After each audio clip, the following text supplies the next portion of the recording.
le chef de l'État a procédé au classement par décret de 9 forêts établies dans les régions de Kolda, Matam, Tambacounda et Sédhiou, en vue de consolider le PSE vert et la réalisation du projet continental de la Grande Muraille verte. Il s'agit au total de 84 726 hectares répartis comme suit. 4 dans la région de Kolda, pour une superficie globale de 18 326 hectares, dont 2 dans le département de Vélingara, une forêt à cheval entre le département de Vélingara et le département de Kolda, et une forêt dans le département de Médina Yoro Foulah. 2 dans le département, dans la région de Matam. Les 2 sont dans le département de Kanel. Il s'agit de la forêt de Ndiot et la forêt de Fete Kodjouli. 2 dans le département de Tambacounda, pour une superficie de 29 000 hectares, une forêt dans le département de Tambacounda et une autre forêt dans le département de Bakel. Une forêt à Sédhiou pour 12 400 hectares, particulièrement dans le département de Bunkiling, pour une superficie, je disais tout à l'heure, de 12 400 hectares.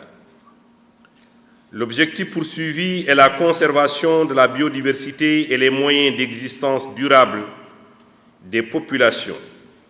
Ces forêts classées contribueront à inverser la dégradation des terres et à lutter contre le changement climatique, à travers bien entendu l'atténuation de ses effets et la séquestration de carbone.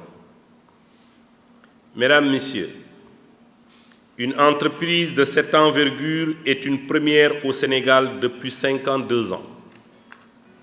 En effet, le classement comme moyen de conservation de la biodiversité n'avait plus été engagé au Sénégal depuis la fin des années 60.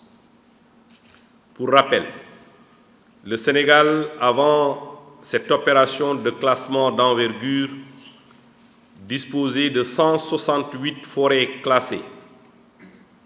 La première forêt classée a été le 10 octobre 1930.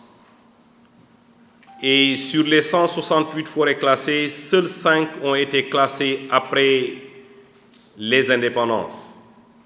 Parmi les 5, le dernier a été classé le 1er février 1968. C'est pour dire que la décision que le chef de l'État vient de prendre est une décision historique. C'est la raison pour laquelle l'impact sera extrêmement significatif. Ce sont au total 84 726 hectares de forêt qui viendront renforcer le taux de classement et être ainsi soustraites des pressions anthropiques.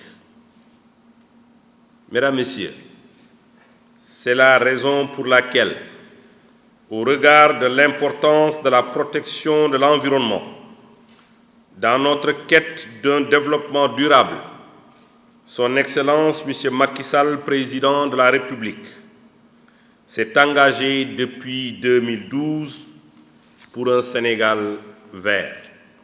À travers ce programme, le chef de l'État compte consacrer plus d'efforts à la sauvegarde de nos écosystèmes à travers le reboisement et la lutte contre la déforestation.